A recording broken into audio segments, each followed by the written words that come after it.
नमस्कार, आप सभी का the World Sky Weather YouTube channel पर हार्दिक स्वागत है। अगले 15 दिनों के दौरान देश भर के मौसम में काफ़ी बड़ा बदलाव होने वाला है। उसी के बारे में इस वीडियो में जानकारी दी जाएगी, जिसमें सबसे पहले आपको यह बताएंगे कि अब मानसून की चाल देश के किन राज्यों की तरफ बढ़ रही है और आने वाले 10 से 15 दिनों के दौरान देश के किन राज्यों को मानसून कब कवर कर सकता है। उत्तर भारत और मध्य भारत में मानसून की स्थिति आने वाले 7 दिनों के दौरान किन क्षेत्रों में दर्ज हो सकती है।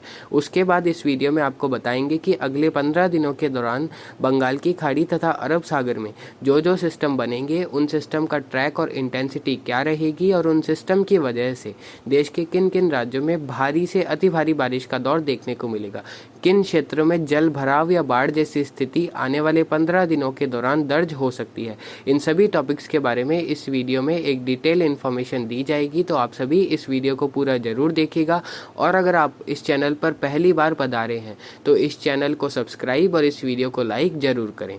तो जिस प्रकार आप अपनी स्क्रीन पर देख सकते हैं, पहले आपको बताया था कि सबसे पहले मानसून की स्थिति के बारे में जानकारी देंगे। तो अभी फ़िलहाल मानसून अपने काफ़ी दिनों से एक ही स्थान पर बना हुआ था। अगले 24 घंटों के दौरान मानसून के कुछ और आगे बढ़ने यानी कि आगे बढ़ने के लिए मानसून की परिस्थितियां फेवरेबल होती जा रही है। इसके अलावा छत्तीसगढ़, उड़ीसा, बिहार, झारखंड, महाराष्ट्र के कुछ इलाकों में अगले 24 से 48 घंटों के दौरान मानसून के आगे बढ़ने के लिए परिस्थितियां पूरी तरह से अनुकूल बनती हुई दिखाई दे रही है। उसके बाद मानसून तेजी से पूर्वी भारत के क्षेत्रों को कवर करते हुए मध्य भारत के क्षेत्रों की तरफ बढ़ेगा और 19 जून तक मानसून देश के किन राज्यों को कवर कर सकता है वह आप अपनी स्क्रीन पर देख सकते हैं। यानी कि 19 जून तक मानसून के गुजरात के संपूर्ण दक्षिणी मध्य भागों को कवर करने की संभावना रहेंगी। इसके अलावा उत्तर प्रदेश के मध्य भागों तक, वहीं पूर्वी इलाकों को भी मानसून कवर कर सकता है। मध्य प्रदेश के पूर्वी और दक्षिणी भागों को मानसून 19 जून तक कवर कर सकता है। इसके अलावा शेष पूर्वी भारत के बचे हिस्सों को मानसून अगले 3 से 4 दिनों के दौरान कवर कर लेगा। उसके बाद बंगाल की खाड़ी का सिस्टम जैसे जैसे मध्य और उत्तर भारत के क्षेत्रों की तरफ बढ़ेगा, 22 जून तक मानसून लगभग संपूर्ण गुजरात और संपूर्ण उत्तर प्रदेश, मध्य प्रदेश को कवर करते हुए पूर्वी राजस्थान के अनेक स्थानों को कवर कर सकता है। इस दौरान दक्षिण पश्चिमी राजस्थान के भी कुछ इलाकों को मानसून कवर कर सकता है। संपूर्ण जम्मू कश्मीर, हिमाचल प्रदेश, उत्तराखंड के भी इलाकों को 22 जून तक मानसून के कवर करने की संभावनाएं दिखाई दे रही है। पंजाब के कुछ पूर्व और उत्तर पूर्वी भाग, हरियाणा के पूर्वी इलाके और संपूर्ण दिल्ली को भी 22 जून तक मानसून कवर कर सकता है। उसके बाद लगभग मानसून 1 से 2 दिनों तक इन्हीं क्षेत्रों के आसपास बना रहेगा और लगभग 25 से 28 जून के मध्य के समय में मानसून संपूर्ण भारत के क्षेत्र यानी कि पश्चिमी राजस्थान के शेष इलाके, पंजाब और हरियाणा के पश्चिमी भागों को भी लगभग मानसून 28 जून तक सभी इलाकों को कवर कर सकता है। कुछ इस प्रकार मानसून आने वाले दिनों के दौरान आगे बढ़ेगा। उत्तर भारत के कुछ इलाकों में मानसून की दस्तक 19 से 22 जून के मध्य के समय में देखने को मिल जाएगी और 28 जून तक मानसून संपूर्ण भारत को कवर कर सकता है।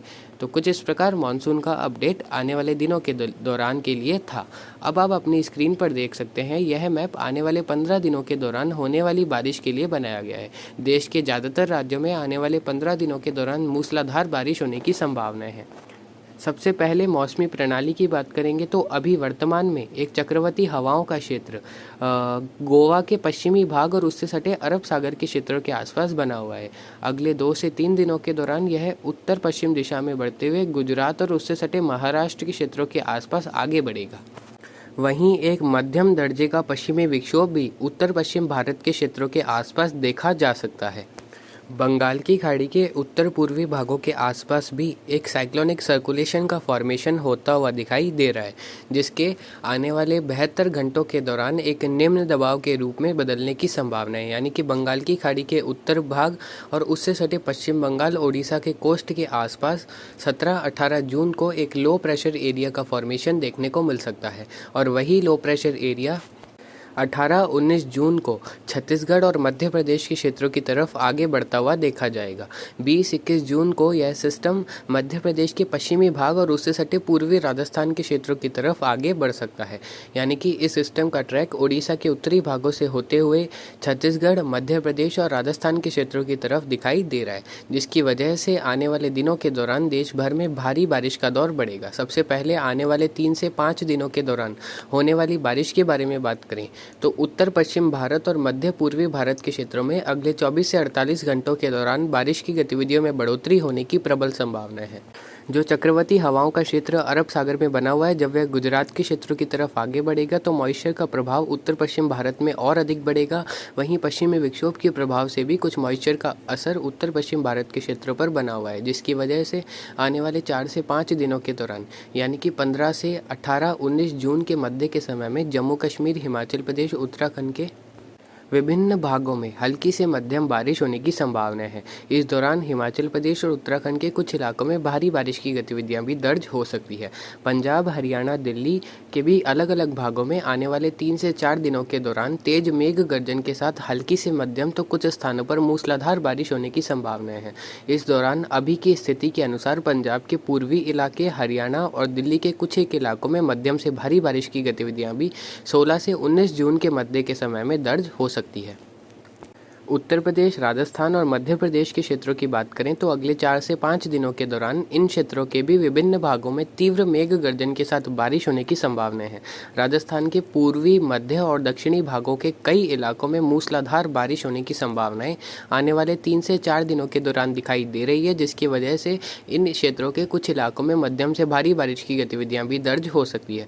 तीव्र मेघ गर्जन का खतरा राजस्थान के कई इलाकों में दिखाई दे रहा है, जिसकी वजह से कुछ स्थानों पर जनहानि जैसी गतिविधियां बिजली गिरने की वजह से देखने को मिल सकती है, जिसमें सीकर, जयपुर, भरतपुर, इसके अलावा अजमेर से लगाकर कोटा, उदयपुर, जोधपुर संभाग के कई इलाके शामिल रहेंगे। बीकानेर संभाग में भी बारिश की गतिविधियां आने वाले 3 से 4 दिनों के दौरान कुछ स्थानों पर दर्ज हो सकती है। उत्तर प्रदेश के पूर्वी मध्य भागों से आने वाले 24 से 48 घंटों के दौरान बारिश की गतिविधियों में बढ़ोतरी होगी और यह बारिश की गतिविधियां धीरे धीरे उत्तर प्रदेश के पश्चिमी भागों को भी अगले 24 से 48 घंटों के दौरान कवर करेगी, जिसमें बरेली से लगाकर मेरठ, मुजफ्फरनगर, शामली, बागपत, इटावा, आगरा और जो पूर्वी इलाके हैं उत्तर प्रदेश के, वहाँ अलग अलग भागों में हल्की से मध्यम तो कुछ स्थानों पर जोरदार बारिश की गतिविधियाँ आने वाले 4 से 5 दिनों के दौरान दर्ज हो सकती है। पूर्वी भारत में भी बारिश की गतिविधियों में बढ़ोतरी होने वाली है। 17 जून से 19 जून के मध्य के समय में बिहार, झारखंड, छत्तीसगढ़, ओडिशा और पश्चिम बंगाल के कई इलाकों में अच्छी बारिश हो सकती है। और जो बंगाल की खाड़ी में 17-18 जून को निम्न दबाव का क्षेत्र बनेगा, जब वह आगे बढ़ेगा तो लगभग 17 से 19 जून के मध्य के समय में ओडिशा, छत्तीसगढ़ और पश्चिम बंगाल के कुछ इलाकों में, वहीं झारखंड के दक्षिणी भागों के कुछ स्थानों पर भारी बारिश की गतिविधियां इस सिस्टम की वजह से दर्ज हो सकती है। हवाओं की गति 30 से 40 किलोमीटर प्रति घंटे की रफ्तार से इन क्षेत्रों में दर्ज हो सकती है। इसके अलावा 18 से 20 जून के मध्य के समय में जब यह सिस्टम मध्य प्रदेश के आसपास के क्षेत्र पर पहुंचेगा तो मध्य प्रदेश के जबलपुर से लगाकर मांडला, बालाघाट, होशंगाबाद से लगाकर भोपाल, नर्मदापुरम, इंदौर से लगाकर उज्जैन, रतलाम, धार, खंडवा, खरगोन, जबलपुर के उत्तरी मध्य इलाके, छतरपुर, रीवा और आसपास के अनेक स्थानों पर मध्यम से भारी बारिश होने की संभावना है। इस दौरान दक्षिण पूर्वी मध्य प्रदेश के कुछ स्थानों पर अति भारी बारिश की गतिविधियां भी लगभग 18-19 जून से 21 जून के मध्य के समय में इस सिस्टम के प्रभाव से देखने को मिलेगी। महाराष्ट्र और गुजरात में भी बारिश की गतिविधियों में कोई कमी नहीं रहेगी। गुजरात में आने वाले 4 से 5 दिनों के दौरान कई इलाकों में मूसलाधार बारिश होने की संभावना है। सुरेंद्रनगर से लगाकर राजकोट, अमरेली, वेरावल, अहमदाबाद, पाटन, बनासकांठा, साबरकांठा, दाहोद, सूरत, नवसारी, वलसाड़, यहाँ कई इलाकों में हल्की से मध्यम तो कुछ स्थानों पर भारी बारिश की गतिविधियां आने वाले 4 से 5 दिनों के दौरान दर्ज हो सकती है। और जब यह सिस्टम राजस्थान के क्षेत्रों की तरफ बढ़ेगा तो 20 से 22 जून के मध्य के समय में उत्तरी गुजरात के कुछ इलाकों में भारी से अति भारी बारिश का दौर भी देखने को मिल सकता है। महाराष्ट्र के पश्चिमी भाग यानी कि वेस्टर्न कोस्टल इलाके, इसके अलावा गोवा से लगाकर कर्नाटक के पश्चिमी भाग और केरल के पश्चिमी भागों के कई स्थानों पर भारी बारिश अगले 3 से 4 दिनों के दौरान जारी रहेगी। और जब यह सिस्टम 18 से 20 जून के मध्य के समय में मध्य प्रदेश के आसपास के क्षेत्रों पर होगा तो महाराष्ट्र के नागपुर, गढ़चिरौली, अकोला, वर्धा, यवतमाल, चंद्रपुर और आसपास के इलाकों में भारी बारिश की गतिविधियां दर्ज हो सकती है। उत्तर पूर्वी भारत के असम, मेघालय, नागालैंड, मणिपुर, मिजोरम, त्रिपुरा, अरुणाचल प्रदेश के कई इलाकों में आने वाले 10 दिनों के दौरान अच्छी खासी व कुछ स्थानों पर भारी बारिश होने की संभावना है। वह लगभग 18 से 22 जून के मध्य के समय में अति भारी बारिश का दौर भी कुछ स्थानों पर देखने को मिल सकता है। दक्षिण भारत के तेलंगाना के उत्तरी मध्य भागों में अच्छी बारिश होने की संभावना है। तेलंगाना के दक्षिणी भाग, आंध्र प्रदेश के कोस्टल दक्षिणी इलाके और तमिलनाडु के उत्तरी भागों में भी कुछ स्थानों पर हल्की से मध्यम बारिश आने वाले 4 से 5 दिनों के दौरान दर्ज हो सकती है। हालांकि यहाँ कोई बहुत बड़े पैमाने पर बारिश होने की संभावनाएं आने वाले 4 से 7 दिनों के दौरान होने की संभावनाएं नहीं दिखाई दे रही है। फिर भी कुछ स्थानों पर बारिश अवश्य होगी। लगभग 20 से 23 जून के मध्य के समय में जब यह सिस्टम राजस्थान के क्षेत्रों की तरफ होगा तो उत्तर भारत में एक बार फिर से कई इलाकों में मूसलाधार बारिश होने की संभावनाएं बनती हुई दिखाई देगी, जिसमें पंजाब, हरियाणा, दिल्ली, उत्तर प्रदेश और राजस्थान के कई इलाके शामिल रहेंगे। राजस्थान के पूर्वी भागों में 20 से 23 जून के मध्य के समय में भारी से अति भारी बारिश का दौर बढ़ने की संभावनाएं सिस्टम की वजह से दिखाई दे रही है। उसके बाद जब आपको पिछले वीडियो और उससे पिछले वीडियो में बताया था कि 21 से 25 जून के मध्य के समय में बंगाल की खाड़ी में एक और लो प्रेशर एरिया का फॉर्मेशन देखने को मिल सकता है, ठीक वैसा ही अभी होता हुआ दिखाई दे रहा है। बंगाल की खाड़ी के उत्तरी मध्य भागों के आसपास 20-21 जून को एक चक्रवाती हवाओं का क्षेत्र बनेगा। 22 जून को उसके निम्न दबाव के क्षेत्र में बदलने की संभावनाएं हैं और वह तेजी से छत्तीसगढ़, ओडिशा और मध्य प्रदेश, राजस्थान के क्षेत्रों की तरफ बढ़ता हुआ देखा जाएगा, जिसकी वजह से लगभग 23 जून से 27 जून के मध्य के समय में ओडिशा, छत्तीसगढ़, उत्तरी महाराष्ट्र, मध्य प्रदेश, गुजरात और राजस्थान के कई इलाकों में मूसलाधार बारिश की गतिविधियों में एक बार फिर से बढ़ोतरी होगी तथा कई क्षेत्रों में भारी बारिश की गतिविधियां दर्ज हो सकती है।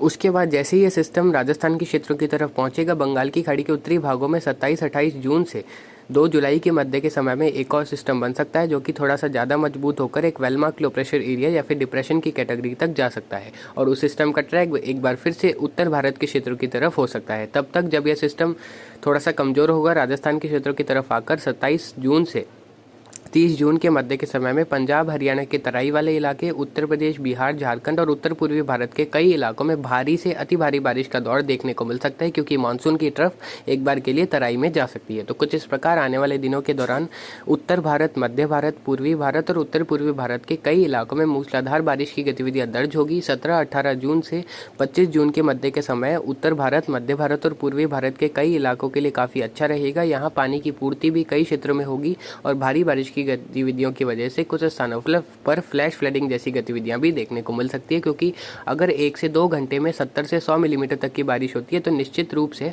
कुछ स्थानों पर जल भराव जैसी स्थितियां एकाएक देखने को मिल जाती है, क्योंकि भारत का इंफ्रास्ट्रक्चर अभी ऐसा नहीं हुआ है कि इतनी बारिश भारत की गलियां सहन कर सके। तो आप सभी को समझ आ गया होगा कि इस प्रकार की बारिश की गतिविधियां आने वाले दिनों के दौरान दर्ज हो सकती है। बंगाल की खाड़ी में लगातार 2 से 3 सिस्टम बनने की संभावनाएं आने वाले 15 दिनों के दौरान दिखाई दे रही है, जिसकी वजह से तापमान में भी गिरावट देश के संपूर्ण राज्यों में आने वाले दिनों के दौरान होती हुई दिखाई दे रही है। तो फिलहाल अभी की अपडेट के लिए इतना ही। आगे की जानकारी के लिए बने रहे। नमस्कार, जय हिंद, जय भारत।